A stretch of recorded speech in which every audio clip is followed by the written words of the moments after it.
आइए एक अति रोमांचक कहानी आपको सुनाई। हमारे देश में हिंदू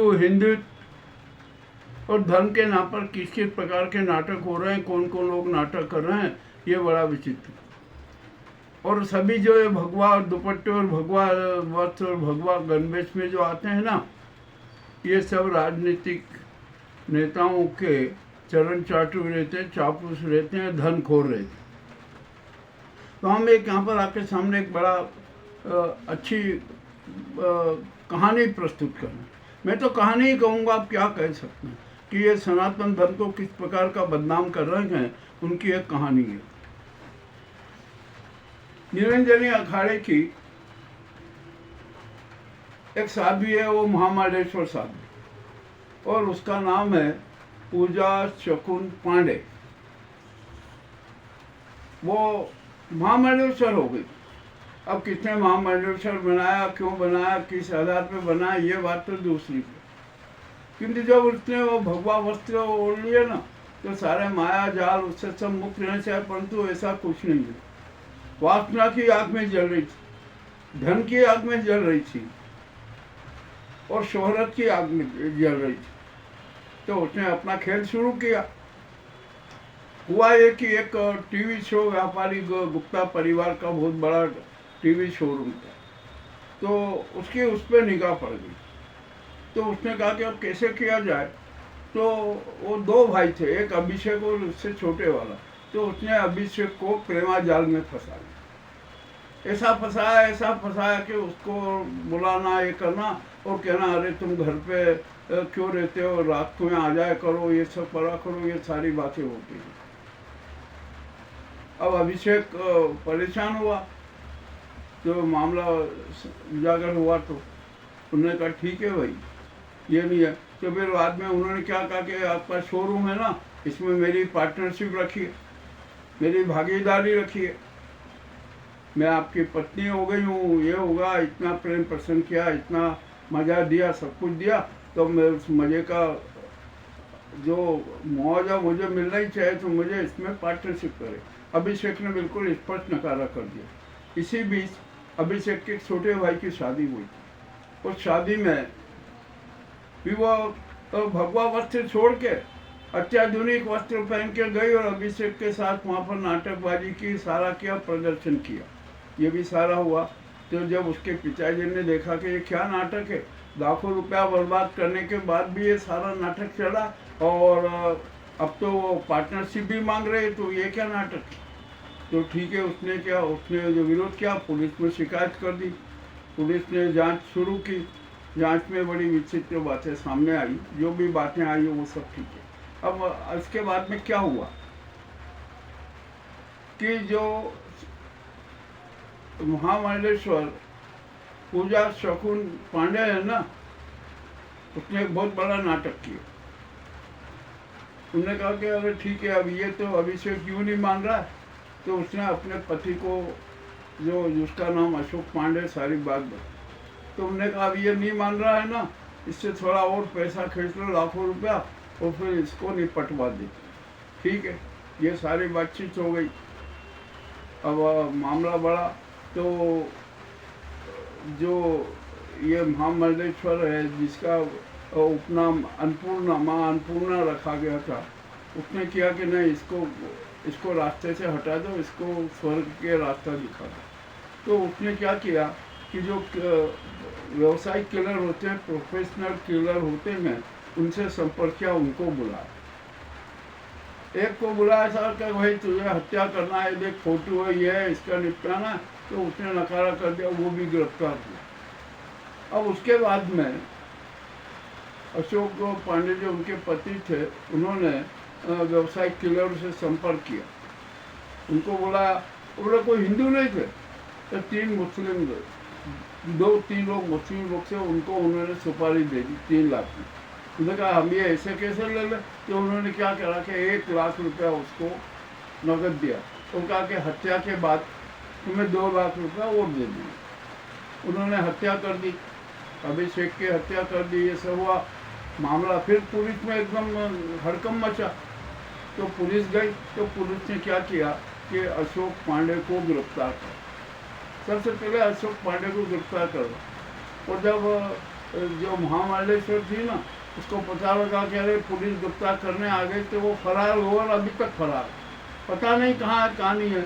और संभव हो सकता है कि वो किसी अखाड़े में या किसी मठ में कहीं पर भी छुपी हुई हो। अब पैसा तो है, लाखों रुपया तो एकत्रित कर लिया। अब जो जिसने हत्या की ना, उनको 2 लाख रुपए दिए कि नहीं, ये भी अभी जानकारी आना शेष है। तो जो ये सारा हुआ ना, ये मामला अति रोचक है।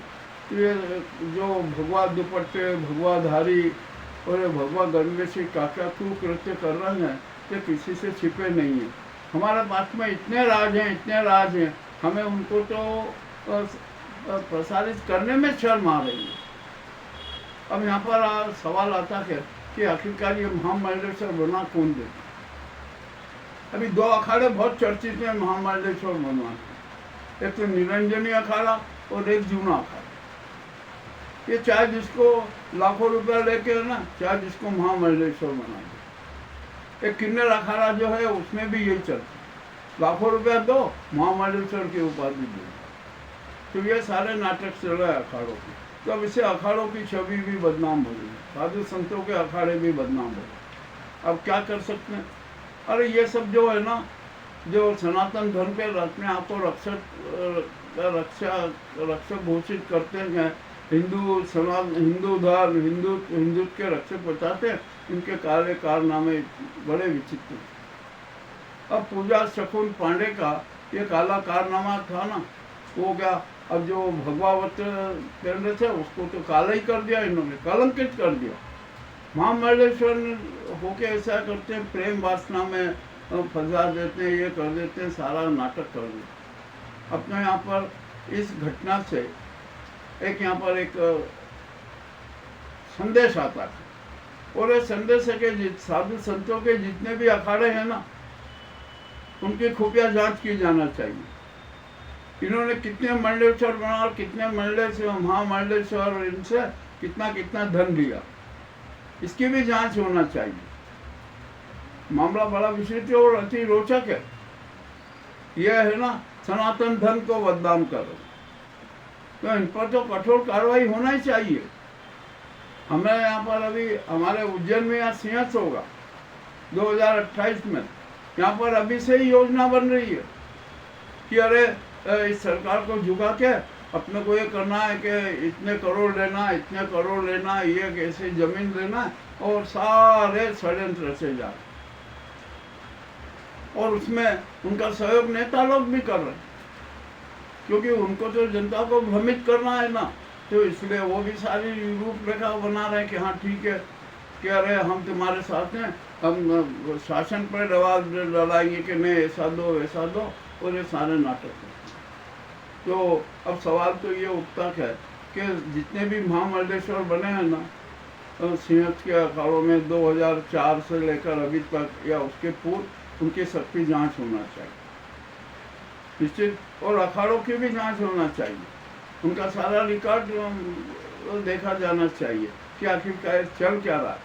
तो यहाँ पर हमारे जो सनातन धर्म है ना, जो विश्व का धर्म का है, जिसके आधार पर हम विश्व गुरु है, उसको भी ये कलंकित कर रहा है, उसको काला कर।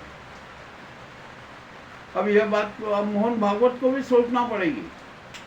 अरे मोहन भागवत ये बात सोचे कि क्या हो रहा है, ये भगवा वस्त्र में, भगवा दुपट्टे वाले, भगवा शाल वाले, भगवा गणवेश वाले क्या क्या नाटक कर रहे हैं, और अन्य जो धार्मिक गणवेश भी ओढ़े हुए हैं ना, पहने हुए हैं, उनके भी जरा नाटक का थोड़ा अध्ययन तो कर लीजिए।